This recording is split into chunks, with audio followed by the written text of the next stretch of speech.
ப்ளவுஸில் எப்பொழுதுமே நம்ம கழுத்து தைச்சதுக்கு அப்புறமா தான் ஸ்லீவ் வந்து ஜாயின் பண்ணணும். ஸ்லீவ் ஃபஸ்ட்டு ஜாயின் பண்ணிவிட்டு அதுக்கப்புறமா கழுத்து தைச்சோம் அப்படின்னா ஸ்லீவ் வந்து ஒரு மாதிரி சுருங்கின மாதிரி இருக்கும். அதனால் எப்பொழுதுமே நீங்கள் வந்து கழுத்து தைச்சிட்டு அதுக்கப்புறமா ஸ்லீவ் தைக்க பாருங்கள். அதுக்கப்புறம் கழுத்து பீஸ் தைக்கும்போது நீங்கள் வந்து இந்த மாதிரி 2ஆக வச்சு தைக்காம ஒத்தையாக வச்சு இந்த மாதிரி தையல் போட்டுட்டு அதுக்கப்புறமா கிராஸ் பீஸ் எல்லாமே கிராஸாக அந்த மாதிரி கட் கொடுத்துக்கோங்க. ரவுண்டாக வர இடத்துலையுமே கட் கொடுத்துட்டு அதுக்கப்புறமா இந்த மாதிரி திருப்பி இதையும் உள்ளே இப்படி திருப்பி விட்டுட்டு மடித்து ஒரு தையல் போடணும். நான் தையல் போட்டுட்டு காட்டுறேன்.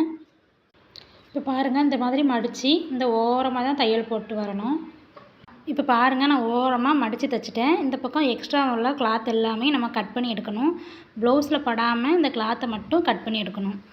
இப்போ உள்பக்கம் உள்ள எக்ஸ்ட்ரா துணி எல்லாமே கட் பண்ணியாச்சு. இப்போ இதை மடித்து நம்ம அதுக்கு மேலே தையல் போட்டோம் அப்படின்னா நமக்கு வந்து கழுத்து பீஸ் வந்து ரெடி ஆயிரும். தைச்சிட்டு காட்டுறேன். கழுத்து நீட்டாக தைச்சாச்சு.